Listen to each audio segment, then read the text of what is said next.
I'm Wyatt, 19, a business major at Coastal Carolina University, where the air smells of salt, sunscreen, and the faint tang of fish from the Atlantic. Our campus is a sprawl of palm trees, stucco lecture halls, and pathways lined with sand that sticks to your sneakers. I'm decent at stats, better with a surfboard, always sketching waves in my planner when lectures drag. Chloe's different, an art major, curly brown hair spilling over an oversized sweater, her voice soft as the seashells hum, but her eyes carry a quiet weight like she's seen too much. We met last fall in a general education art class, paired to analyze a painting of a stormy sea. By spring, we were sneaking into her dorm on Ocean Drive, kissing under fairy lights strung across her ceiling, her hands trembling as they tugged my hoodie. It went further than kisses, faster than I expected. One night in my beat-up Jeep, parked by the dunes off the boardwalk, we crossed a line. No details, just a blur of heat. My pulse hammering like waves on the shore, her breath catching in the dark. We swore to keep it quiet. Her dad's a hard-ass mechanic in Conway, always checking her phone. My mom has a diner waitress working doubles, too tired to notice but sharp when she does. We had our texts on a burner phone I bought at a gas station, hers saved as art project, mine as surf crew, stashed in my backpack under surfboard, wax tins and crumpled notes. The thrill was a high, like catching a perfect wave, but every secret we kept felt like sand slipping through my fingers, piling up somewhere I couldn't see. I'd always thought secrets were a kind of freedom, a way to carve out something just for us in a world that demanded we follow rules, school, parents, grades, futures. Coastal Carolina was supposed to be my escape from Myrtle Beach's small-town trap, where everyone knows your name and your mistakes. I grew up surfing the Atlantic, dodging tourists on the boardwalk, dreaming of something bigger than my mom's diner tips or my dad's absence. He left when I was 10. No note, just gone. Chloe was my bigger thing, my reason to believe in more.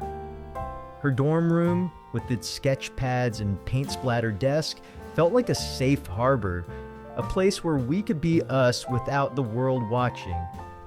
But even there, I started noticing cracks. Her phone buzzing late, her eyes darting away when I asked about her day. We'd meet after her art classes when her dad thought she was at the library, or after my stats tutorials when mom assumed I was studying.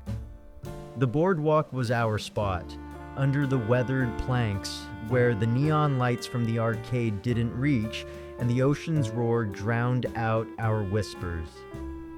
We'd talk about stupid stuff, movies, music, how we'd leave Myrtle Beach someday, her with her art, me with a surf shop maybe. But the talking always led to more, to moments we didn't plan, in her dorm or my Jeep, moments that left my hands shaking and her cheeks flushed. I told myself it was love, that the secrecy made it stronger.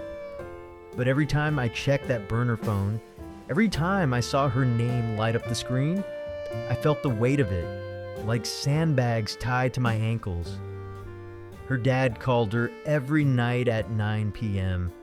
Sharp, checking in, asking about classes. She'd laugh, say she was fine, then hang up and kiss me like nothing else mattered. My mom was different, too busy to call, but when she looked at me, her eyes asked questions I didn't want to answer. I started lying more, not just to her, but to myself. Chloe's late-night texts, her quick excuses, they were nothing, I said. Just stress, just art projects. But the burner phone in my bag was a constant reminder, its cheap plastic case digging into my conscience. I'd check it in the bathroom, in the dark, scrolling through our messages, hers flirty, mine desperate. The ocean was always there. Outside my dorm window, its waves a steady pulse like a heartbeat I couldn't trust. I started noticing her sweater, the one she wore every day, picking up smells that weren't mine. Cologne, cigarette smoke, something sharp and wrong. She'd laugh it off, say it was from a crowded art studio, but her eyes wouldn't meet mine. I didn't push, didn't want to lose the high of being with her, but the sand was piling up, heavier each day, and I couldn't shake the feeling that our secrets weren't just ours anymore. They were hers, and they were pulling us under. Secrets aren't freedom, they're anchors.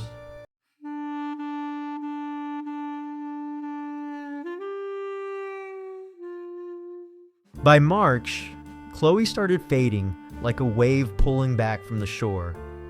She'd skip our boardwalk meetups, claim she was stuck in the art studio, but I'd see her Toyota parked at the Grand Strand Arcade, neon lights glinting off a black truck I didn't know.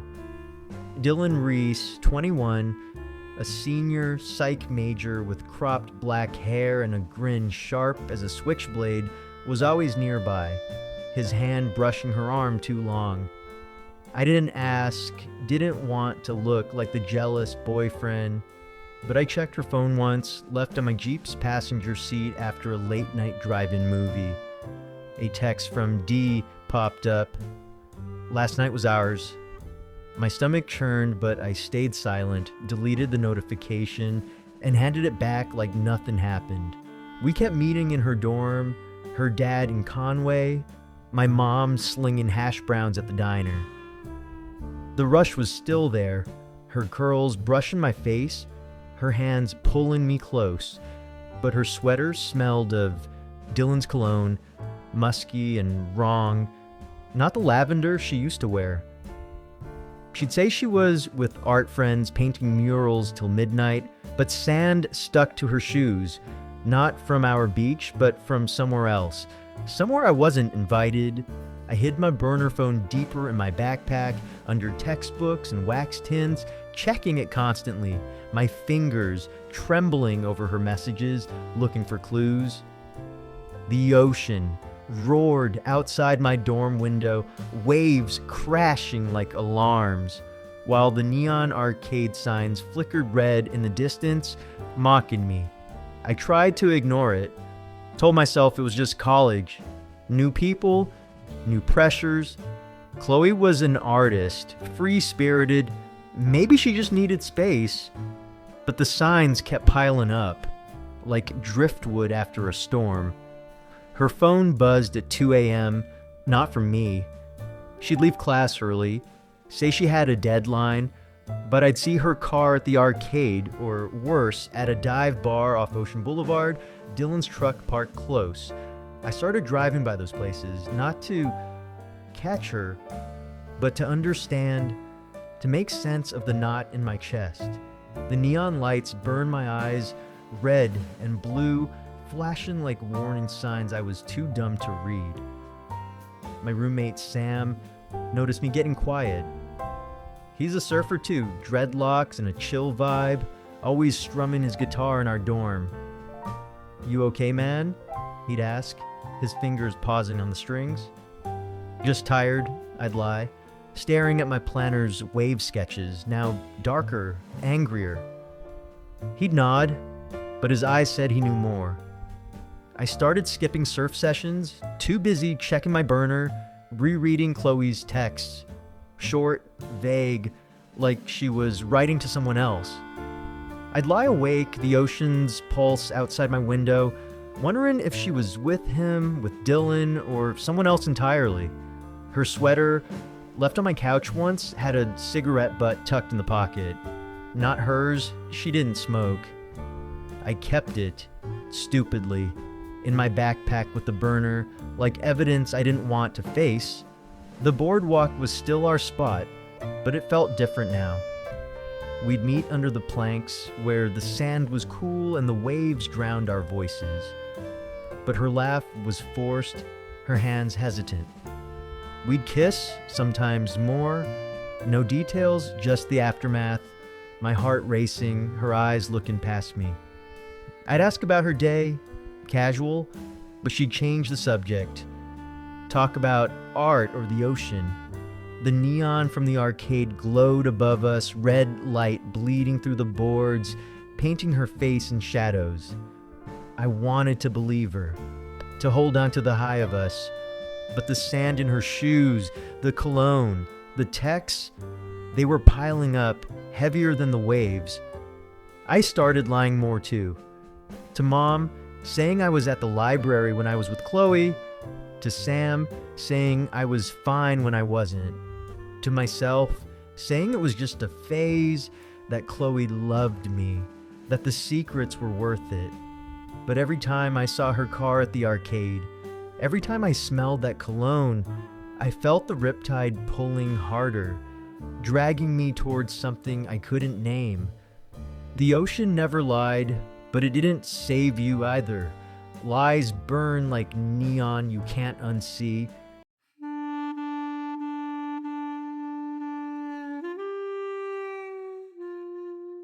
We had rules to keep our secret safe. No texts after 10 p.m. when her dad might check her phone. Meet only when parents were out. Her dad in Conway, my mom at the diner. Delete every message, every call log, keep the burner clean. But rules snap like driftwood in a storm. I'd sneak her phone when she dozed in my Jeep after late night drives along the beach, scrolling through texts from D.T. random numbers. Plans for nights she swore she was painting in the studio. She'd come back from art class with smudged eyeliner, her laugh too sharp, like broken glass.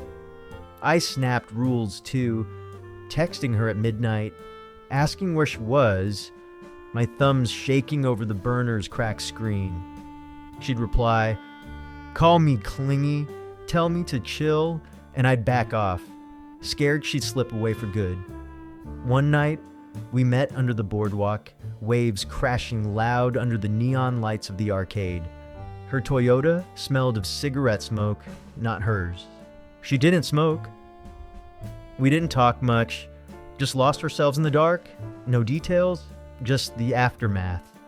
My hands unsteady, her eyes staring at the ocean, distant. I found a crumpled arcade ticket in her sweater pocket. Later, dated when she said she was sick, stuck in bed. She blamed her dad, said he borrowed her car. I nodded, but my burner phone felt like a loaded gun, its texts piling up like bullets in a chamber. I'd check it in the dorm bathroom, door locked. The ocean's roar outside my window, my reflection in the mirror looking like a stranger. Eyes bloodshot, jaw tight, hands gripping the sink. Sam started asking questions. He'd catch me sketching waves in our dorm. Not the clean curls I used to draw, but jagged, angry lines. What's up with you? He'd say, his guitar quiet for once. Just school, I'd mutter, but he'd see the burner in my hand, the way I'd jump when it buzzed. He didn't push, just strummed a soft chord, letting the silence speak. I started avoiding the beach, the waves too loud, too much like the noise in my head. Chloe's excuses got sloppier. She'd say she was at the library, but I'd drive by, see her car at the arcade or a dive bar, Dylan's truck parked close, his shadow looming.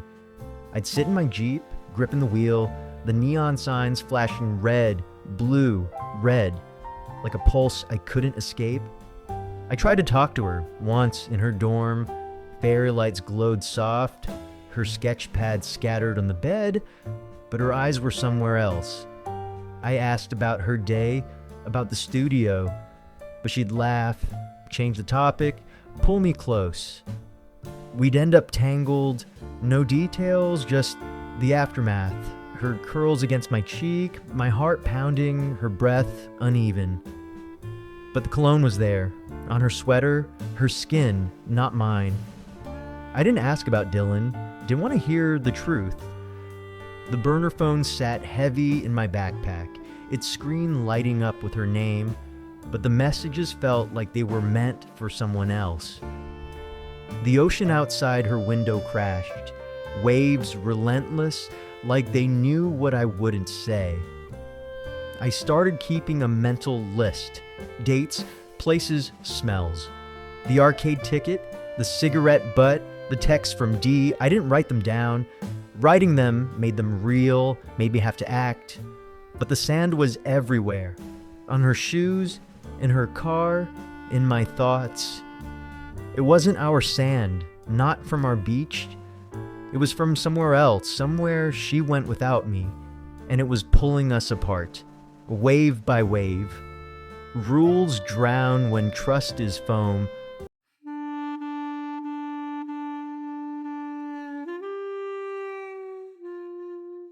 Her lies stung like salt in an open wound, sharp and relentless. I found a seashell necklace in her Toyota, tucked in the glove box, not the one I gave her, a cheap string of beads, the kind you'd buy at a boardwalk stall, but it wasn't mine. A text I glimpsed before her phone locked: "You're my escape, D." A gas station receipt from Conway, 20 miles away, time-stamped when she was supposed to be with art friends painting in the studio. I didn't call her out. I didn't want to see her eyes when she lied again. I just watched, my heart hammering like a wave slamming rock, my silence a tide pulling me under. At Coastal, Dylan was everywhere, lounging in the cafeteria, psych books stacked like a shield, his grin sharp as he leaned toward Chloe at a table. I'd pass by, my tray shaking, his eyes catching mine, daring me to react. I didn't. I kept walking, my hoodie sleeves balled over my fists, my burner phone burning a hole in my backpack. Sam noticed me zoning out in our dorm, sketching waves that looked like claws instead of curls. "You good, man?" he asked, his dreadlocks bouncing as he tuned his guitar. "Just stressed," I lied, but he saw me check my burner, saw the way my jaw clenched when Chloe's name lit up the screen. He didn't push, just handed me a sketch he'd done. Ocean waves, black and jagged, like the ones in my head. That night, I drove by the Grand Strand Arcade, the neon signs flashing red and blue, a headache of light. Chloe's Toyota was there, parked next to Dylan's black truck, its chrome rims glinting like teeth. I didn't go in, didn't want to see her with him, laughing, touching, living a life I wasn't part of. I sat in my Jeep, the ocean roaring across the dunes, sand swirling in the wind, sticking to my windshield like evidence I couldn't wipe away. I checked my burner, her last text: "See you tomorrow," sent at 1 a.m. Not to me, I knew. I wanted to smash the phone, smash Dylan's truck, smash myself for staying quiet. Instead, I drove back to campus, the neon fading in my rear view, the waves loud in my ears. Back in my dorm, I found another piece of evidence, a crumpled note in my backpack, slipped in somehow, maybe when Chloe borrowed it. "Meet me at the bar, 11. No signature, but her handwriting slanted and rushed. I kept it, added it to the cigarette butt, the arcade ticket, the mental list I didn't dare write down. Sam was asleep, his guitar leaning against the wall, its strings catching the moonlight. I sat on my bed, the burner phone heavy in my hands, scrolling through our old texts. Hers sweet, mine pleading. The ocean outside was relentless, waves crashing like they wanted to break something, anything. I started avoiding Chloe's dorm, but she'd find me in the cafeteria, in class, her curls bouncing, her smile too bright. She talked like nothing was wrong, but her sweater carried that cologne, musky and sharp, not mine. I'd nod, play along, but the sand was everywhere, on her shoes, in her lies, in my throat. I couldn't breathe without tasting it, without feeling the riptide pulling harder, dragging me toward a truth I wasn't ready to face. Evidence cuts sharper than you think.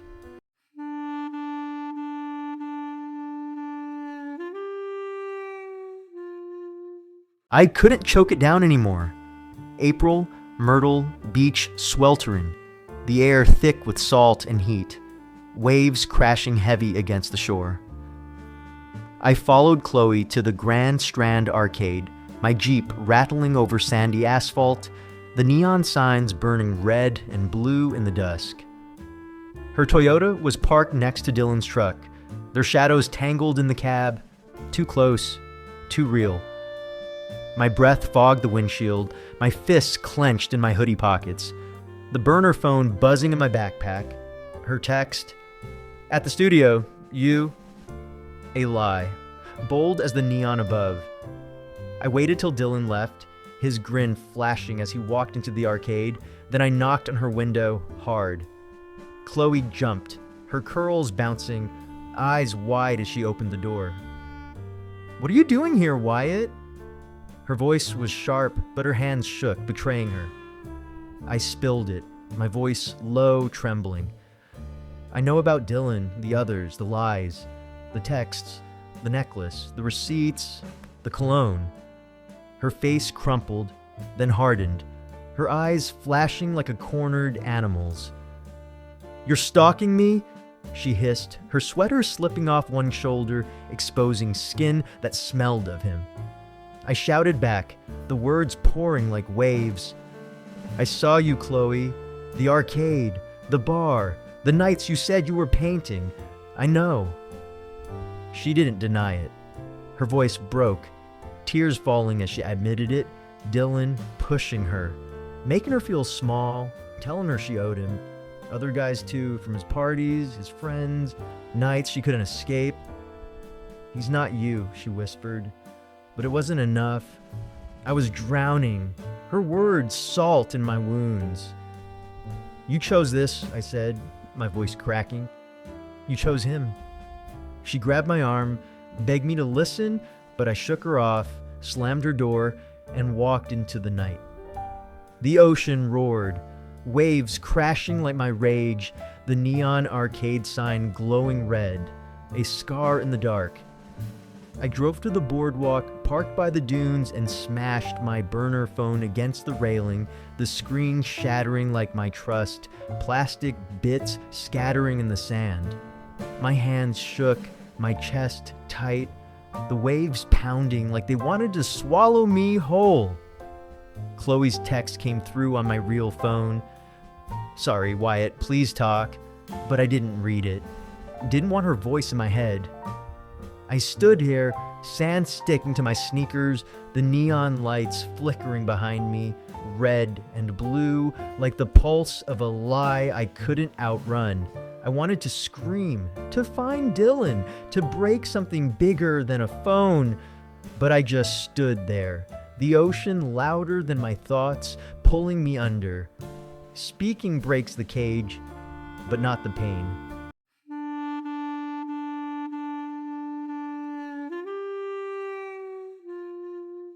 I couldn't stop seeing her with him. Chloe's curls in Dylan's truck, her laugh sharp as a blade, the neon arcade lights burning red in my memory. That night under the boardwalk, when I smashed the burner phone, left my hands raw, my heart raw.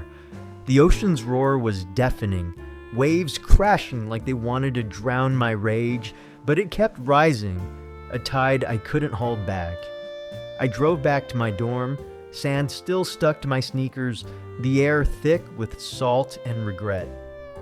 Sam was awake, strumming his guitar, his dreadlocks swaying as he looked up. "You look like shit," he said, half joking. I didn't laugh, just slumped on my bed, staring at the ceiling, the cracks like veins in my head. The next day, I saw Dylan at Coastal's cafeteria, his black hair slicked back, psych books stacked like a trophy. He smirked, leaned close to Chloe at a table, his hand on her wrist. My tray shook in my hands, my hoodie sleeves balled over my fists. I wanted to flip the table, smash his grin, make him feel the salt in my wounds. Sam grabbed my arm, pulled me outside, the ocean breeze cool on my burning face. "Don't, man," he said. "He's not worth it." But I wasn't sure who wasn't worth it, Dylan, Chloe, or me. The waves crashed in the distance, loud as my pulse. Neon signs from the arcade flickering red across the dunes. I started skipping classes, hiding in the library, sketching waves that looked like claws. Sam dragged me to the beach, forced me to surf, said the ocean would clear my head. It didn't. Every wave reminded me of her, of us, of the nights we'd spent under the boardwalk, her curls against my cheek, her lies in my throat. I found a crumpled note in my backpack, not mine, her handwriting shaky. "Dylan won't let me go. I'm sorry it was dated last week before our fight." My stomach twisted, guilt, anger, confusion. Was she trapped, or was it another lie? I didn't know anymore. The burner was gone, but her texts haunted my real phone, apologies I didn't read. That night, I drove to the arcade, saw Dylan's truck, no Chloe. I parked, gripped my keys till they bit my palm, blood mixing with sand. I wanted to find him, to swing, to break something solid. Sam called, said he was coming, meet him at the diner. I went, but my hands shook. The neon signs outside glowing red, blue, red, like a warning I ignored. At the diner, Sam slid me coffee, said to breathe, to think. "He's controlling her, Wyatt," Sam said. "Not your fault." But it felt like my fault, staying silent, letting her drift into his grip. The ocean's waves were faint through the diner window, steady, unforgiving. I went back to my dorm, lay awake, the note in my hand. Chloe's words, "Dylan won't let me go," burned like salt. I wanted to believe her, to save her, but I didn't know how. My mom called, her waitress voice tired but sharp. "You okay, Wyatt?" I lied, said school was fine. She didn't push, but I heard the worry.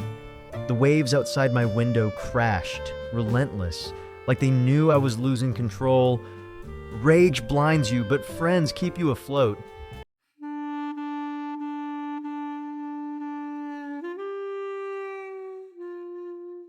Chloe's note stayed with me, crumpled in my pocket, its words like sand under my nails, gritty, impossible to ignore.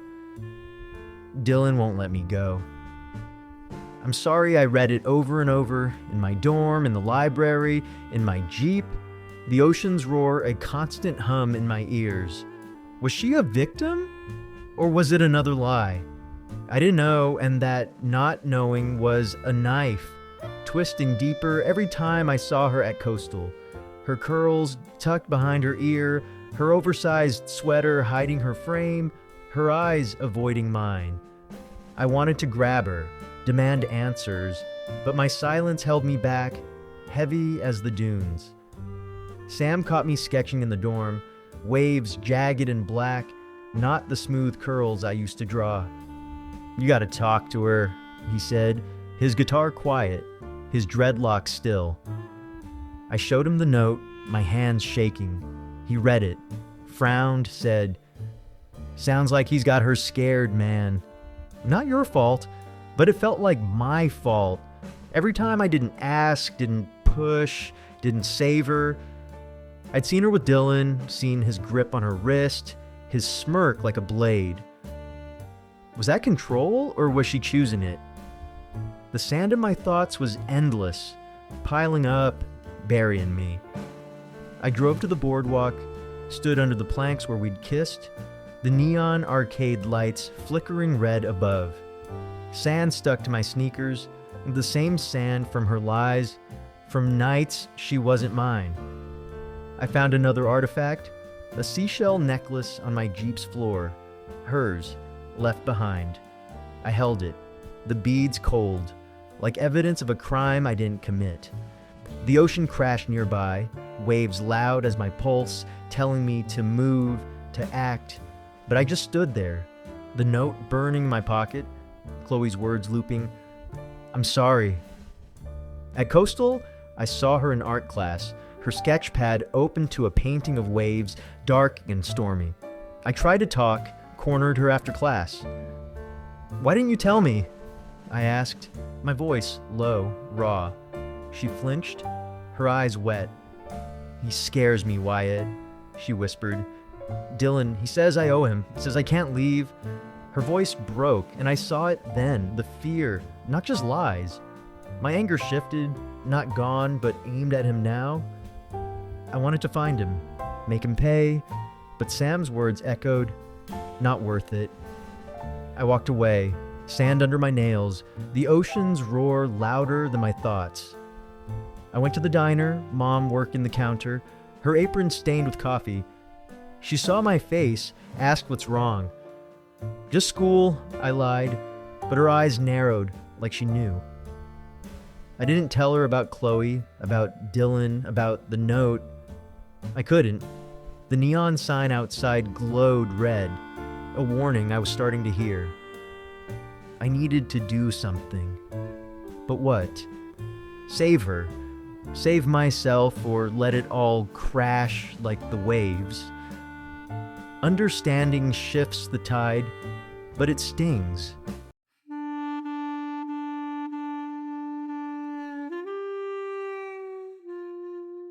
Dylan was waiting for me.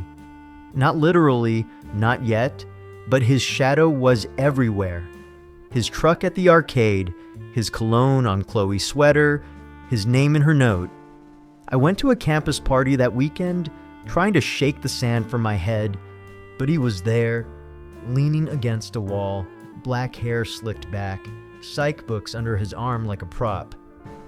The house was packed, music thumping, neon lights from the street bleeding through the windows, red and blue, casting shadows on his smirk. He saw me, raised a beer, said, "Heard you're causing trouble, Kane." His voice was sharp, like he knew about the smashed phone, about Chloe's confession. I froze, my hoodie sleeves balled over my fists, the ocean's distant crash in my ears. Sam was nearby, chatting with some surfers, but his eyes flicked to me, sensing trouble. I wanted to swing, to wipe that grin off Dylan's face, make him feel the weight of Chloe's fear. But the crowd was thick, eyes watching, phones out. I didn't move, just stared, my pulse hammering like waves on rock. He laughed, leaned closer, whispered, "She's not yours, man. Never was." My hands shook, sand from the beach still stuck to my sneakers, gritty as my rage. I left the party, Sam trailing me to the boardwalk. He didn't ask, just walked beside me, the neon arcade signs flickering above, red and accusing. "You can't fight him," he said finally, his dreadlocks catching the light. "He's got power, Wyatt. Not just muscle, control." I nodded, the note in my pocket heavy, Chloe's words. Dylan won't let me go, burning like salt. I didn't know how to help her, how to stop him. The waves crashed below, relentless, like they knew I was out of moves. Back in my dorm, I lay awake, the seashell necklace on my desk, its beads glinting in the moonlight. Chloe texted my real phone. "I'm trying to get out." I didn't reply, couldn't find words. Mom called, her voice tired from the diner. "You're quiet, Wyatt. Everything okay?" I lied, said I was fine. The neon outside my window glowed, red, blue, red, like Dylan's shadow following me everywhere. Bullies thrive when you stay silent. Chloe came to my dorm the next night, her curls damp from the ocean mist, her oversized sweater slipping off one shoulder. The fairy lights in my room cast soft amber shadows, mixing with the blue-gray moonlight from the window, the waves outside a steady hum. She sat on my bed, her eyes red, her hands twisting the seashell necklace I'd found. "I'm sorry, Wyatt," she said, voice soft but cracked. Dylan. He's got this hold on me, makes me feel like I owe him. She admitted more. Parties, other guys. Not her choice, but his pressure. His threats to tell her dad to ruin her art dreams. I listened, my hoodie sleeves balled, my heart pounding like the surf. I wanted to believe her, to see her as the girl I loved, not the one who'd lied, but trust was sand, slipping away. "Why didn't you tell me?" I asked, my voice low, raw. She cried, said she was scared, said Dylan knew things, her grades, her dad's temper, her fears. I saw it then, the cage she was in, not just lies, but fear. My silence hadn't helped. It had left her there, trapped. I wanted to hold her, but my hands stayed still, the burner's absence a ghost in my backpack. Sam knocked, broke the tension, his guitar slung over his shoulder. He saw Chloe, nodded, left us alone. The ocean's roar was faint, but it filled the silence between us. "I don't know how to fix this," I said finally. She nodded, tears falling. "Me neither." She left, her necklace in her hand, the note's words echoing. "I'm sorry." I lay awake, the neon arcade lights faint through my window, red and blue, like a warning I couldn't ignore anymore. I started researching online, forums, campus resources, anything about coercion, control. Words like emotional abuse and manipulation hit like waves, explaining Chloe's fear, Dylan's grip. I wanted to confront him, but Sam's voice echoed. Not worth it. I needed a plan, not just rage. The ocean outside was relentless. Waves crashing like they knew I was out of time. Trust breaks when fear speaks louder.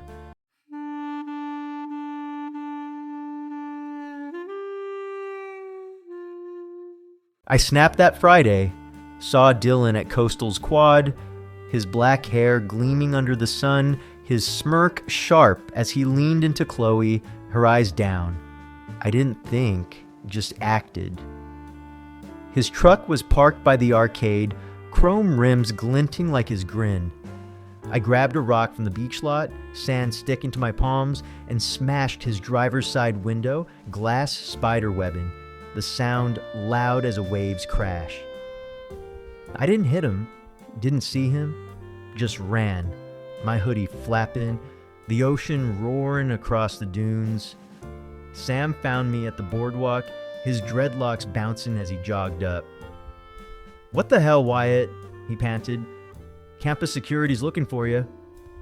"Someone saw my Jeep, my red hoodie," reported it. I didn't care, not then. The rage felt good, like catching a wave, but it was fleeting. Mom called, her waitress voice sharp. "Wyatt, security's at the diner. Get home." I drove back, sand still on my shoes, the neon signs flickering red, blue, red, like my pulse. Security met me at home, a campus cop with a notepad, asking about the rock, the window. I admitted it, nothing else. Vandalism, they said, could be worse. Probation, maybe? Chloe texted, "Why'd you do that?" I didn't reply, couldn't. The seashell necklace was in my pocket, the note beside it, both heavy as guilt. I wanted to save her, but I'd only broken glass, not chains. Sam sat with me, strumming his guitar, saying, "You're not him, Wyatt. Don't be." The ocean's waves crashed outside, relentless, like they knew I'd crossed a line but hadn't fixed a damn thing. Actions cost more than anger's worth. The whispers started like ripples, small but spreading fast. I'd smashed Dylan's truck window, and Coastal Carolina's campus was buzzing with it by Monday. Kids in the cafeteria stared, their eyes sharp as sand in the wind, muttering about the crazy surfer kid who lost it. My red hoodie was a beacon now, marking me as trouble, not just Wyatt Kane, the guy who liked stats and waves. I kept my head down, my backpack heavy with the seashell necklace and Chloe's note, the weight of my choices dragging like an anchor. Sam stuck by me, his dreadlocks bouncing as we walked through the quad, his guitar slung over his shoulder. "Ignore them," he said, strumming a soft chord to drown the murmurs. But it wasn't just students. Professors gave me side glances in stats class, their pens pausing when I walked in. I'd been called to the dean's office, a gray-haired woman with a stare like my mom's when she knew I'd lied. "Vandalism's serious, Wyatt," she said. "Probation, community service, one more strike and you're out." I nodded, my throat tight. The ocean's roar faint through her window, waves crashing like judgment. Chloe avoided me, her curls hidden under a hoodie in art class, her eyes on her sketchpad. I wanted to talk, to ask about Dylan, about her fear, but the whispers followed her too. Slut, liar, trouble. I hated them for it, hated myself for adding to her shame. I'd broken glass, not chains, and now we were both marked. Sam dragged me to the boardwalk after class, the neon arcade signs flickering red in the dusk, sand sticking to our sneakers. "You didn't start this," he said. She did. Dylan did.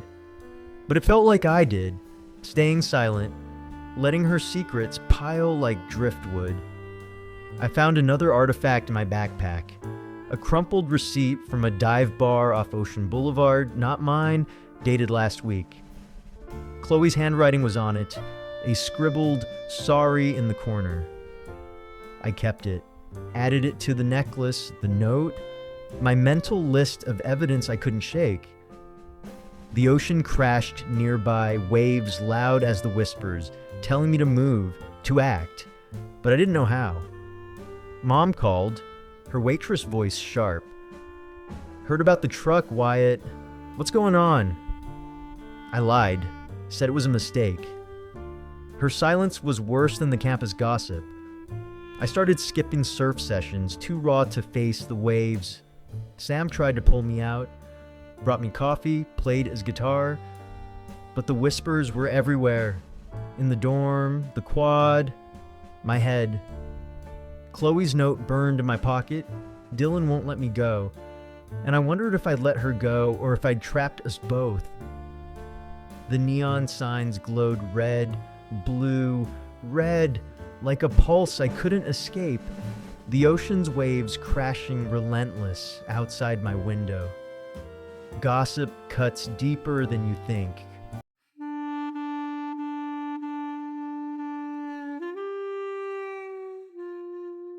I got a new burner phone, same cheap model after smashing the old one. Needed it to keep my secrets, my pain, separate from the world. But it rang that Tuesday night, a number I didn't know, Dylan's voice on the other end, slurred and sharp. "Heard you trashed my truck, Kane," he said, laughing like it was a game. "You're nothing. Stay away from her." I froze. My dorm, dark. The ocean's waves a low hum outside. My hands shook, the seashell necklace on my desk glinting in the moonlight, Chloe's note beside it. I hung up, didn't speak, but his voice stuck, a splinter in my skull. Sam was asleep, his guitar leaning against the wall, its strings catching the neon glow from the arcade across the dunes. I wanted to call Chloe, demand answers, but her number was poison now, tied to Dylan, to lies. I checked the burner's call log, saw his number, saved it as enemy. My heart pounded like waves on rock, the sand in my thoughts piling higher. I drove to the boardwalk, stood under the planks, the neon signs flickering red above, sand sticking to my sneakers. I wanted to find Dylan, make him feel the fear he'd put in Chloe, in me. But I just stood there, the ocean crashing, loud as my rage. The next day, I saw him at Coastal's library, his black hair slicked back, psych books open like a shield. He smirked, leaned close as I passed. "She's mine," he whispered, his breath hot with beer. I clenched my fists, my hoodie sleeves hiding the scars from the smashed phone. Sam pulled me away, his dreadlocks bouncing, his voice low. "Don't let him win, man." I nodded, but the burner burned in my backpack. Dylan's call looping in my head, a taunt I couldn't shake. Chloe texted my real phone. "I'm trying, Wyatt. He's everywhere." I didn't reply, couldn't find words. Mom called, her diner shift over, her voice tired. "You're scaring me, Wyatt. Talk to me." I lied, said I was fine, but the ocean's waves outside my dorm were relentless, crashing, like they knew I was losing control. I kept the receipt, the necklace, the note, my evidence piling like sand. Dylan's call was a line in the water, daring me to cross it, but I didn't know if I'd sink or swim. Provocation tests the strength you don't see. I couldn't avoid her forever.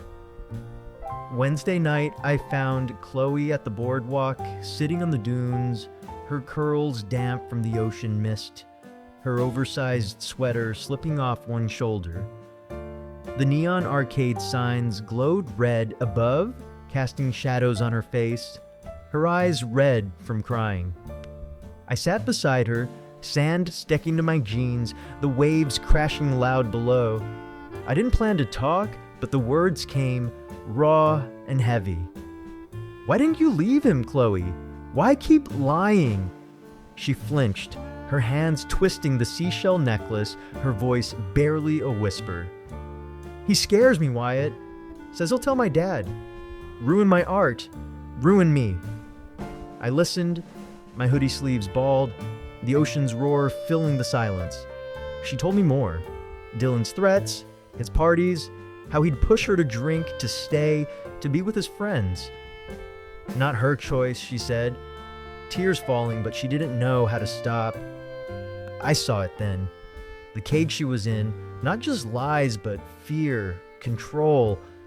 My silence hadn't helped. It had left her there, trapped. I wanted to hold her, to promise I'd fix it, but trust was sand slipping away. "I don't know how to trust you," I said, my voice cracking. She nodded, her curls falling, her hands shaking. Sam texted, checking in. "You good?" I replied. "Not yet." The neon signs flickered, red, blue, red, like a heartbeat we couldn't sync. Chloe reached for my hand, but I pulled back, not ready. "I'm trying to get out," she whispered. "Help me." I didn't know how, not yet. The ocean crashed below, waves relentless, like they knew we were stuck. I left her there, sand in my shoes, the note in my pocket heavier than ever. Dylan won't let me go. I needed a plan, not just rage, but the waves were louder than my thoughts. Back in my dorm, I lay awake, the burner phone off, Dylan's call still ringing in my head. Mom's voice echoed, worried, sharp. Sam's guitar strummed softly next door, a reminder I wasn't alone, but Chloe's fear was real, and so was mine. The neon outside glowed, a warning I couldn't ignore anymore. Healing starts when you face the truth.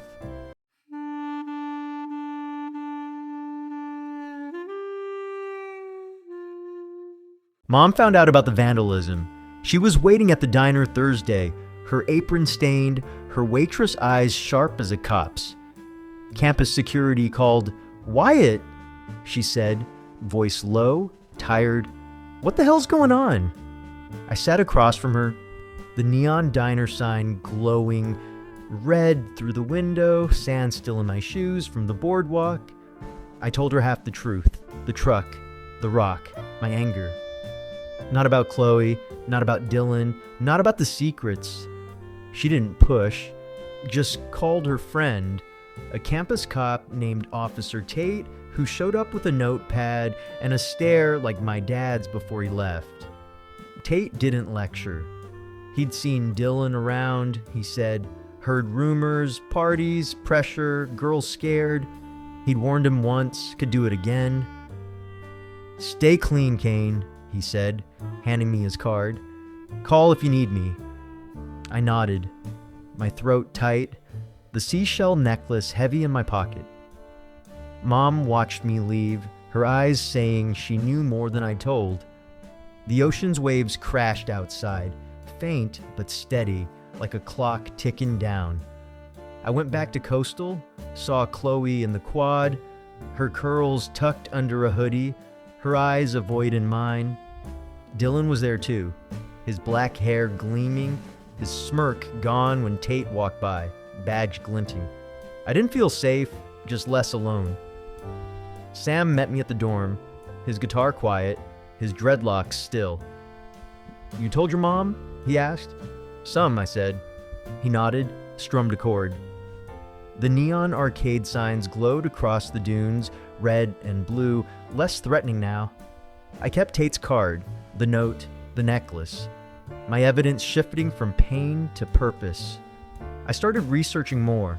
Coercion, control, how to help someone trapped. Online forums, campus hotlines, words like abuse hitting like waves. The ocean outside my dorm roared, waves crashing like they knew I was starting to see. I wasn't ready to forgive Chloe, but I wanted to help, not just hurt. The neon flickered, a sign I was moving, slow but sure. Authority can shield if you let it. I needed to breathe, to find ground that wasn't sand. Sam dragged me to a campus support group that Friday, a small room in the student center, fluorescent lights buzzing, the ocean's waves faint through the window. A counselor, Ms. Carter, led it. Calm gray hair, eyes like she'd seen every story.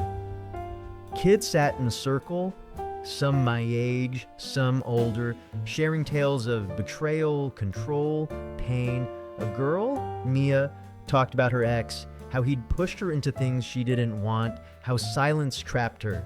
I saw Chloe in her words, saw myself in her shame. I spoke, my voice shaky, the seashell necklace in my pocket like a weight. Told them about Chloe, Dylan, the note, my silence, not the vandalism, not yet. Ms. Carter nodded, said, "Silence is a choice, but so is speaking." It hit me hard. My quiet had let Dylan's control grow, let Chloe's fear fester. Sam squeezed my shoulder, his dreadlocks brushing my arm, his guitar case at his feet. "You're not alone," he whispered. The group clapped, soft, their eyes kind, sand in my shoes feeling lighter. Chloe texted, "Can we talk?" I replied, "Not yet." I needed space, not her voice, not Dylan's shadow. The ocean crashed outside, waves steady like they were carrying my pain away. I kept going to the group every Friday, hearing stories, sharing mine. Mia became a friend, her story mirroring Chloe's, fear, not choice, driving her. I started sketching again, waves softer now, less jagged. The neon arcade signs glowed in the distance, red and blue, but they didn't burn anymore. "Mom called?" Her voice softer. "Proud of you, Wyatt." I didn't lie this time, said I was trying. The note, the necklace, the receipt, they weren't just evidence now. They were reminders to speak, to act, to help. The ocean's waves were my rhythm, steady, guiding me forward, sand still in my shoes but not holding me back. Community catches you when you fall.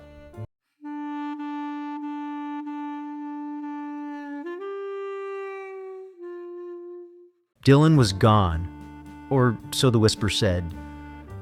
A week after the vandalism, I heard he'd left coastal Carolina, dropped out, or maybe got kicked out. Nobody knew for sure. His black truck was gone from the arcade lot, its chrome rims no longer glinting under the neon signs. I should have felt relief, but the sand in my thoughts was heavier, Chloe's guilt piling up like driftwood. She texted me after our boardwalk talk, her words shaky. "He's gone, Wyatt. I'm sorry for everything." I didn't reply, couldn't find the words. The ocean's waves crashed outside my dorm, loud and relentless, like they knew I wasn't free yet. I kept going to the support group, Fridays in the student center, the fluorescent lights buzzing, the ocean faint through the window. Miss Carter, the counselor, listened as I shared more. Chloe's fear, Dylan's control, my silence. Mia, the girl from the group, nodded, her own story of an ex echoing mine. "You can't fix her," she said, her voice soft but firm. "Fix you first." I nodded, my hoodie sleeves balled, the seashell necklace in my pocket a reminder of what I'd lost. The neon arcade signs glowed across the dunes, red and blue, but their flicker felt empty now, like a light going out. Sam was my anchor, his dreadlocks bouncing as he dragged me to the beach, forcing me to surf. The waves were rough, spring storms churning the Atlantic, sand sticking to my board. "You're stronger than this," he said, his guitar slung over his shoulder as we dried off. But Chloe's guilt clung to me, her texts piling up. Apologies, pleas, promises. I didn't know if I could trust them, trust her. The note she'd left, "Dylan won't let me go," was still in my backpack, next to the crumpled receipt, the cigarette butt, evidence I couldn't shake. I saw her in art class, her curls tucked under a hoodie, her sketch pad open to waves, softer now, less angry. She tried to catch my eye, but I looked away, my heart pounding like the surf. Mom called, her waitress voice tired but warm. "You're quiet, Wyatt. Come to the diner." I went, sat at the counter, the neon sign outside glowing red, the ocean's roar faint. She didn't ask about Chloe, just slid me coffee, her eyes saying she knew.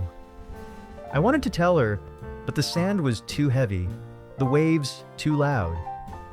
I lay awake in my dorm, the neon flickering outside, red, blue, red, like a heartbeat I couldn't sink. Dylan was gone, but his shadow lingered, in Chloe's eyes, in my silence, in the secrets we built. The ocean crashed, relentless, telling me to move, to heal, but I wasn't sure how. Freedom from abusers doesn't erase scars. Therapy started that Monday, Ms. Carter's idea. I met Dr. Ellis, a therapist, in a small office off campus, her desk cluttered with seashells, the ocean faint through her window. She was calm, eyes like the waves, steady, seeing too much. "Why the silence, Wyatt?" she asked, her pen still. I didn't know where to start. Chloe, Dylan, the vandalism, the note. I spilled it all, my voice shaky, my hoodie sleeves hiding my scarred knuckles. She listened, nodded, said silence is complicity, letting control fester, letting pain grow. It hit like a wave. My quiet had enabled Dylan's grip, left Chloe trapped, left me drowning. I kept going. Twice a week, the ocean's roar, a rhythm in my head. Dr. Ellis taught me about coercion, how it's not just force, but fear, how Chloe's choices weren't always hers. I saw it clearer, her texts, her fear, Dylan's threats. I'd stayed silent, thinking it was love, but it was weakness. Sam met me after my first session, his guitar slung over his shoulder, dreadlocks bouncing. "You good?" he asked. "Getting there," I said, and meant it. The neon arcade signs glowed in the distance, red and blue, less sharp now, like they were fading. Chloe texted, "Can we talk?" I replied. "Not yet," my finger steady for once. I saw her at Coastal, her curls loose, her sweater clean of Dylan's cologne. She tried to smile, but I walked away, needing space, not her voice. The support group helped. Mia shared more, her story of breaking free from her ex giving me strength. I sketched waves in my planner, softer now, less jagged, the sand in my thoughts lighter. Mom called, her voice warm. "Proud of you, Wyatt." I didn't lie, said I was trying therapy. She paused, then said, "Good." The seashell necklace stayed in my pocket. The note beside it. Not evidence now, but reminders. I wasn't ready to forgive Chloe, but I was learning to forgive myself. The ocean crashed outside my dorm, waves steady, like they knew I was starting to see the truth. Therapy uncovers what silence hides.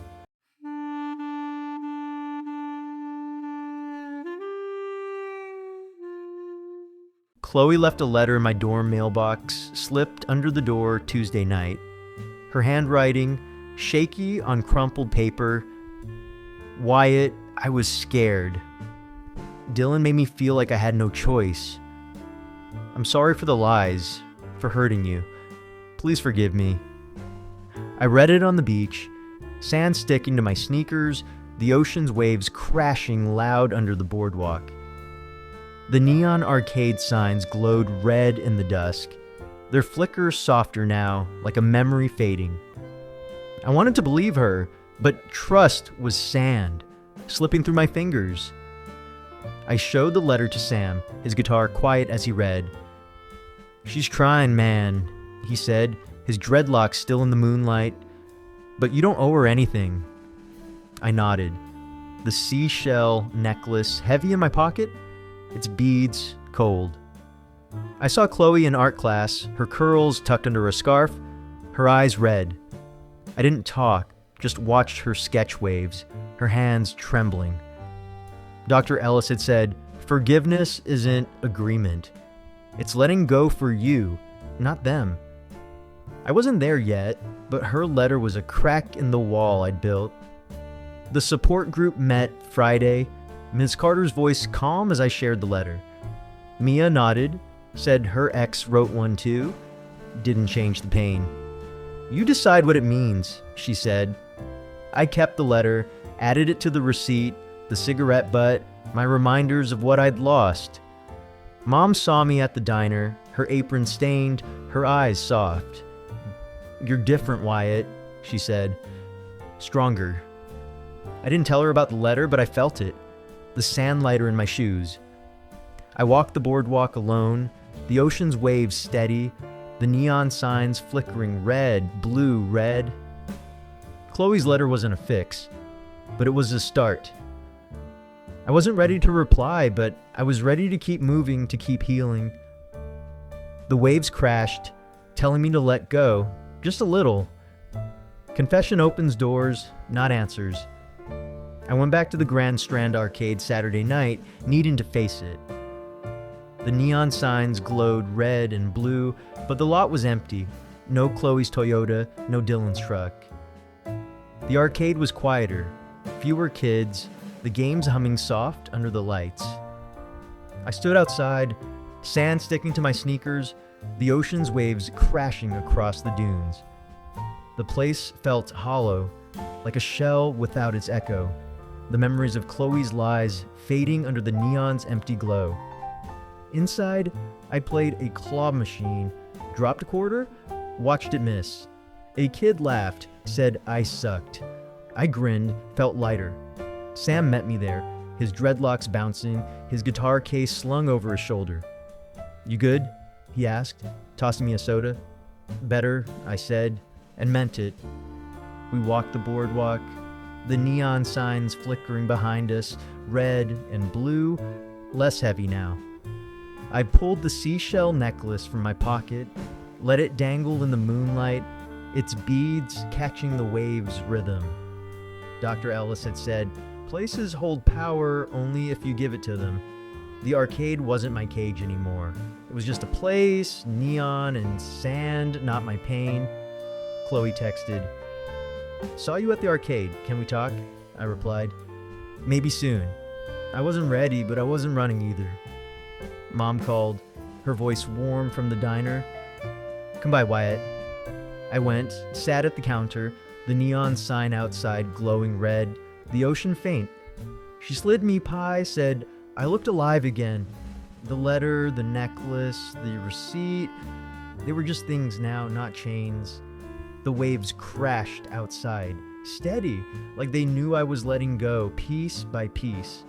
The arcade's glow was empty, but I wasn't. Places hold memories, not your future.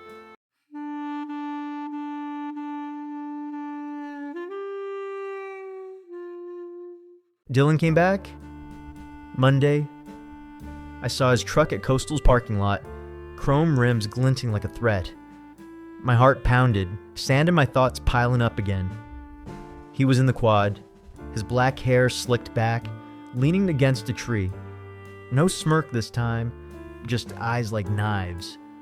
I froze, my hoodie sleeves balled, the seashell necklace heavy in my pocket. Sam was with me, his guitar case bumping my arm. "Don't, Wyatt," he said, his dreadlocks still. "He's not worth it." But the rage was back, a wave crashing hard, pulling me toward him. I followed Dylan to the arcade that night, my Jeep rattling, the neon signs glowing red. He was alone, playing pinball, his hands steady like he hadn't ruined us. I wanted to grab him, slam him against the machine, make him feel Chloe's fear, my pain. The ocean roared outside, waves loud as my pulse. I stepped closer, my fists clenched, sand sticking to my sneakers. He saw me, grinned, said, "Back for more, Kane?" My hand twitched, ready to swing, but Sam's voice echoed, "Not worth it." I stopped, breathed, turned away. The neon flickered, red, blue, red, like a choice I'd made. Dr. Ellis said later, "Mercy isn't weakness, it's strength, choosing peace over pain." I nodded, the letter in my pocket lighter now. Chloe texted, "He's back. I'm scared." I replied, "Tell someone, not me." I was done being her savior. Mom saw me at the diner, her eyes soft. "You're growing, Wyatt." I didn't tell her about Dylan, but I felt it. Strength, not rage. The waves crashed outside, steady, like they knew I'd chosen right. Mercy is harder than revenge, but stronger. Dylan's absence left a quiet I wasn't used to. His truck was gone from Coastal Carolina's lots, his shadow no longer lurking in the quad. The neon arcade signs still glowed across the dunes, red and blue, but they didn't burn anymore. I'd chosen not to swing at him, to walk away, and that choice felt like shedding sand from my shoes, lighter with every step. But Chloe's presence was still a weight, her texts, her apologies, her curls catching the ocean breeze in art class. I wasn't ready to see her, not yet. I needed space to rebuild, not just from her lies, but from my own silence. Sam was my anchor, his dreadlocks bouncing as we walked through campus, his guitar slung over his shoulder, strumming soft chords to drown the whispers. The vandalism rumors had faded, replaced by exam stress and spring break plans. I started hanging out with old friends, Jake from Stats, Mia from the support group, laughing over pizza in the student center, the ocean's waves faint through the windows. Mia's story of breaking free from her ex gave me strength, her eyes bright as she talked about new dreams. I sketched waves in my planner, softer now, less jagged, the sand of my thoughts settling. Chloe tried to talk after class, her oversized sweater slipping, her voice soft. "I'm trying, Wyatt," she said, her curls tucked behind her ear. I nodded, kept my distance, said I needed time. Dr. Ellis, my therapist, had said, "Boundaries aren't walls, they're bridges to better places." I believed her now. I saw Chloe's fear, her guilt, but I couldn't carry it anymore. Sam dragged me to the beach, forced me to surf, the waves crashing like applause. "You're coming back, man," he said, his grin wide. I felt it. Strength, not rage, rising like a tide. Mom called, her waitress voice warm from the diner. "You sound better, Wyatt." I told her about the group, about therapy, not about Chloe. She didn't push, just said she was proud. The neon signs glowed outside her diner, red and soft, no longer a warning. I kept the seashell necklace in my pocket. The crumpled note beside it. Not evidence now, but reminders of what I'd survived. The ocean's waves crashed steady, like they knew I was finding my footing, step by step. I went to the support group Friday, shared how I'd walked away from Dylan, how I was setting boundaries with Chloe. Mia clapped, said I was stronger than I knew. I sketched a bridge in my planner, waves beneath it, sand dust in the page. The neon arcade lights flickered in the distance, red and blue, but they were just lights now, not shadows. I wasn't whole, but I was moving. My friends a tide pulling me forward. Shadows fade when you choose the light.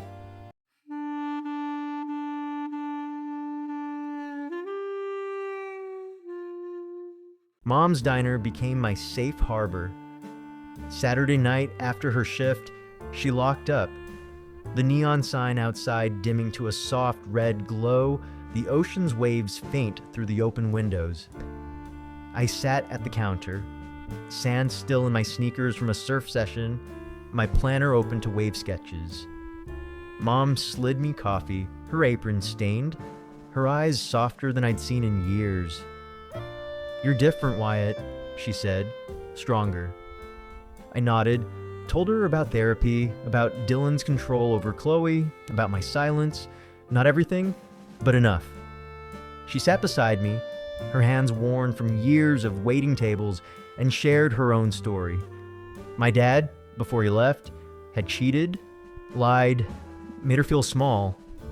I stayed quiet then, too, she said, her voice cracking. "Don't do that, Wyatt. Speak up." Her words hit like waves, steady and true. I saw myself in her pain, in her strength, and it bonded us like the sand under our feet. Sam showed up, his dreadlocks bouncing, his guitar case bumping the door. He joined us, strumming softly, the diner's warmth wrapping us like a blanket. Chloe texted, "Can we be friends?" I didn't reply, not yet.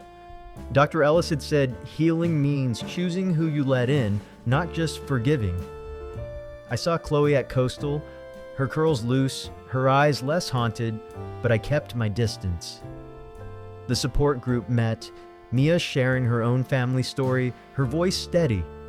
I spoke too, about Mom, about learning to talk. The neon signs outside glowed, red and blue, but they were warm now, like the diner's light. I sketched a diner in my planner, waves around it, sand dusting the edges. Mom hugged me before I left, her embrace fierce. "You're enough, Wyatt," she said. I believed her. The ocean crashed outside, waves steady, like they knew I was finding my way home, not just to the diner, but to myself. Family lights the way when you're lost. I started journaling, Dr. Ellis's idea. Sunday morning, I sat on the beach, sand sticking to my jeans, waves crashing steady as I wrote in a notebook, not my planner, something new. Words spilled out, Chloe's lies, Dylan's control, my silence, my rage. The seashell necklace lay beside me, its beads catching the sun, the crumpled note tucked in the notebook's pages. Writing felt like surfing a rough wave, scary but freeing. The sand in my thoughts settling as I put it on the page. Sam read some entries, his dreadlocks still as he sat beside me. The ocean loud. "Damn, man, you're deep," he said, grinning, his guitar quiet for once. I laughed. The first real one in weeks. He suggested I share it at the support group, but I wasn't ready. Mia did, though, reading her own journal about breaking free, her voice strong. I clapped, inspired, my hands steady. Chloe wasn't at Coastal that week. Rumors said she was in counseling, trying to rebuild. I didn't text her, didn't need to. My journal was enough, sand dusting its pages like truth. Mom saw me writing at the diner, her neon sign glowing red outside. "What's that?" she asked, sliding me pie. "Just thoughts," I said, and she smiled, proud. I wrote about her too, her strength, her story, how it made me see mine clearer. The ocean's waves crashed, a rhythm to my words, steady and sure. I sketched a wave on the page, soft, no claws, the neon lights in the distance, warm, not burning. Dr. Ellis read an entry, said writing was my bridge out of silence. I believed her. The sand wasn't heavy anymore. It was just sand, part of the beach, part of me. I kept the necklace, the note, but they were lighter now, reminders of growth, not pain. Words on the page wash away silence.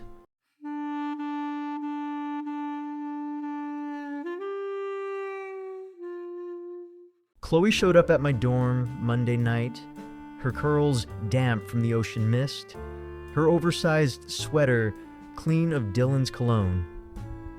The fairy lights in my room cast amber shadows, the waves outside a soft hum. I want to fix this, Wyatt, she said, her eyes pleading, the seashell necklace back around her neck. I stood firm, my hoodie sleeves balled, my heart steady. Friends, maybe, I said, but not now. You hurt me, Chloe. Dr. Ellis's words echoed. Boundaries aren't punishment, they're protection. Chloe nodded, tears falling, and left, her footsteps fading like sand in the tide. Sam was there, his guitar strumming soft, his dreadlocks catching the light. You did good, man, he said. I felt it. Strength, not anger. I saw Chloe at Coastal, her sketch pad open, her eyes less haunted. She smiled, small, and I nodded. No words needed. The support group met, Mia talking about setting boundaries with her ex, her voice a mirror. I shared too about Chloe's visit, about saying no. The neon arcade signs glowed outside, red and blue, warm now, like promises I could keep to myself. Mom called, her diner voice bright. You coming by? I went, sat at the counter, the neon sign glowing soft. I told her about Chloe, about boundaries. She hugged me, her apron warm. You're growing up, Wyatt. I sketched a bridge in my journal, waves beneath, sand dusting the page. The ocean crashed, steady, like it knew I was choosing me, not her.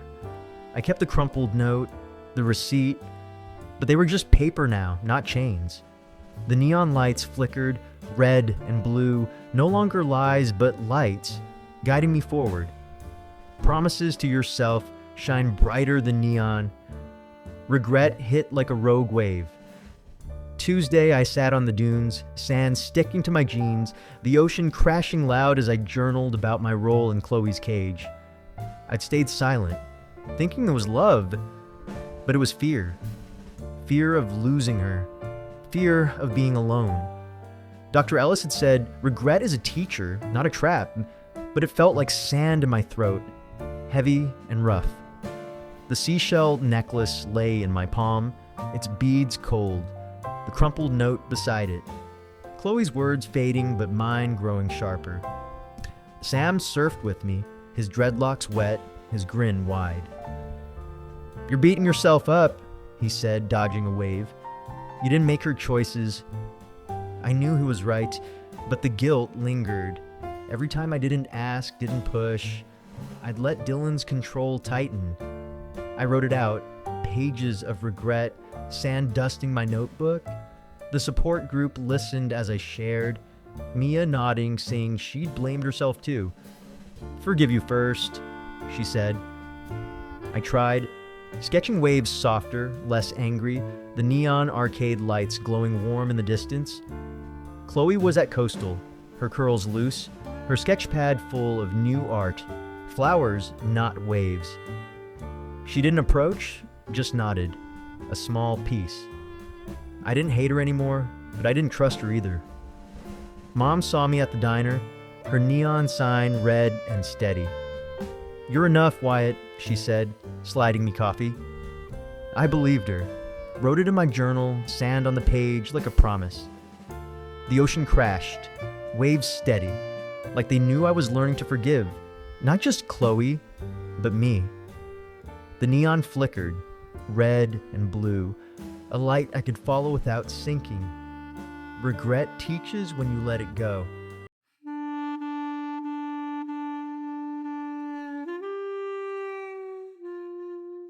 A storm hit Wednesday, waves churning the Atlantic like my thoughts. I surfed alone, needing the ocean's roar to drown the noise in my head. The board, my old one, scratched from years, caught a rogue wave, snapped clean in two, the crack loud as my regrets. I washed up on the beach, sand in my mouth, the pieces floating like Chloe's lies. I sat there, wet and shaking, the neon arcade signs glowing red in the distance, the seashell necklace heavy in my pocket. It felt like a sign, a break I needed. Sam found me, his dreadlocks dripping, his guitar safe in his car. "You okay?" he asked, helping me drag the board's halves. I nodded, but the crack echoed. My silence, Chloe's fear, Dylan's control. I journaled just that night, sand dusting my desk, writing about breaking to rebuild. Dr. Ellis said loss is a chance to start new, like a wave reshaping the shore. I believed her, bought a new board, smoother, stronger, sketching its outline in my planner.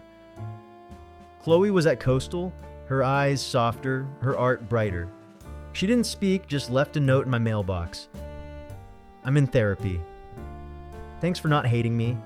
I kept it, added it to the crumpled receipt, not as evidence but as closure. Mom saw me at the diner, her neon sign warm. "New board?" she asked, smiling. "New me," I said, and meant it. The waves crashed outside, steady, like they knew I was rebuilding, piece by piece. The neon flickered, red and blue, a light for new beginnings. The ocean's roar was my rhythm now, not my cage. Breaking lets you build stronger. I needed purpose, not just waves.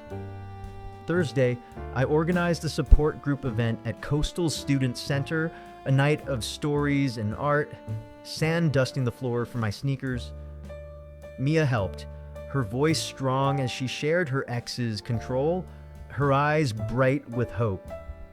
I spoke too about Chloe, Dylan, my silence, my new board. The crowd, students, counselors, even Sam with his guitar, clapped, their faces warm under fluorescent lights. The ocean's waves crashed outside, faint but steady, like applause for trying. Sam played a set, his dreadlocks bouncing, his chords echoing my journal's waves.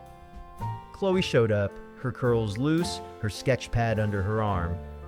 She didn't speak, just listened, her eyes meeting mine once, a nod of respect. I didn't approach, didn't need to. Dr. Ellis was there, said I'd found purpose, not just pain. I sketched a crowd in my journal, waves around them, sand on the page. The neon arcade signs glowed outside, red and blue, warm now, like community. Mom came, her apron off, her eyes proud. "You're doing good, Wyatt," she said, hugging me. I told her about the event, about helping others, and she cried, soft. The seashell necklace was in my pocket, lighter now, a reminder of growth, not loss. The waves crashed, steady, like they knew I was building something bigger than myself. Back in my dorm, I journaled the night, sand dusting my desk, the neon lights flickering outside. I wasn't alone anymore. Friends, family, group, they were my tide, lifting me up, not pulling me under. Helping others heals your own waves. Chloe found me Friday, outside the student center, her curls catching the ocean breeze, her oversized sweater clean. She held out the seashell necklace, the one I'd found in her car, its beads glinting in the sun. "I'm letting go, Wyatt," she said, her voice steady, her eyes clear. I took it, my hands steady too, the crumpled note in my pocket no longer heavy. "Thanks," I said, and meant it. Not for the necklace, but for her trying. She nodded, walked away, the waves crashing behind her like a farewell. Sam was there, his guitar slung over his shoulder, his dreadlocks bouncing. "Big move, man," he said, grinning. I nodded, slipped the necklace into my journal, a bookmark for closure. The support group met. Mia sharing her own closure story, her ex out of her life.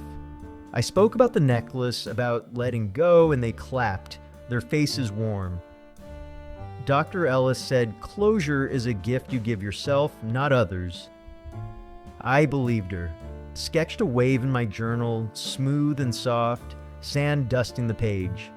Mom saw me at the diner, her neon sign glowing red, warm. "You're free, Wyatt," she said, sliding me pie. I told her about Chloe, about the necklace, and she hugged me, fierce. The ocean crashed outside, waves steady, like they knew I'd closed a door. The neon arcade signs glowed in the distance, red and blue, no longer pulling me back. I journaled that night. The necklace, a symbol, not a chain. The sand in my thoughts settled at last. Letting go is a gift you earn.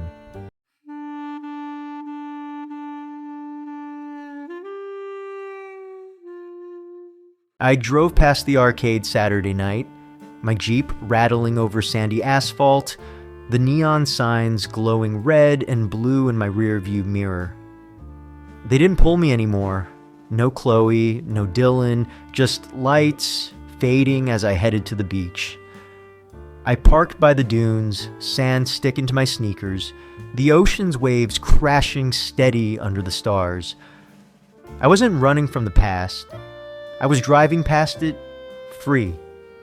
My journal lay open on the passenger seat, sketches of waves softer now, the seashell necklace tucked inside, a reminder of what I'd survived. Sam met me at the beach, his dreadlocks wet from a surf, his guitar strumming soft chords. "You're different, man," he said, grinning. I nodded, felt it. Strength, not rage, like a wave I could ride. The support group had a bonfire planned, Mia leading it, her story inspiring mine. I spoke there about letting go, about driving past the arcade. They clapped, their faces glowing in the firelight, sand under our feet like a shared ground. Mom called, her diner voice bright. "Come by, Wyatt." I went, sat at the counter, the neon sign warm outside. She saw my journal, smiled, said I was her hero. I laughed, wrote about it, sand dusting the page. Dr. Ellis said I'd found freedom. Not just from Chloe, but from silence. The waves crashed, steady, like they knew I was moving forward. The neon in my rear view fading, a light I didn't need anymore. I sketched a road in my journal, waves beside it, sand soft under my pen. The ocean roared, my rhythm now, not my cage. Freedom comes when you leave neon behind. Sunday, I spoke at a campus rally against abuse, my voice shaking but strong, the ocean's waves crashing loud behind the stage. I told my story, Chloe's coercion, Dylan's control, my silence, my rage, my healing. The crowd, students, professors, Ms. Carter from the support group, listened, clapped, their faces warm under the setting sun. Sam was there, his guitar quiet, his dreadlocks bouncing as he cheered. Mia hugged me after, said I'd given her courage too. The seashell necklace was in my pocket, a talisman now, not a weight. Chloe was there, in the back, her curls loose, her eyes clear. She didn't speak, just nodded, a small thank you. I didn't need her words, didn't need her anymore. Dr. Ellis met me after, said my voice was a wave, breaking silence for others. I believed her, journaled it, sand dust in the page, waves sketched strong and free. Mom came, her apron off, her eyes proud. "You're a man now, Wyatt," she said, hugging me. The neon arcade signs glowed in the distance, red and blue, warm and harmless. I surfed that night, The waves steady, the stars bright. Sam joined, his board cutting clean lines. We laughed, free, the sand soft under our feet. I wrote one last entry about courage, about speaking, about the ocean carrying me forward. The neon flickered, a light I'd outgrown. The waves crashed, my rhythm, my strength, telling me I'd found my voice at last. Courage rides the wave of truth.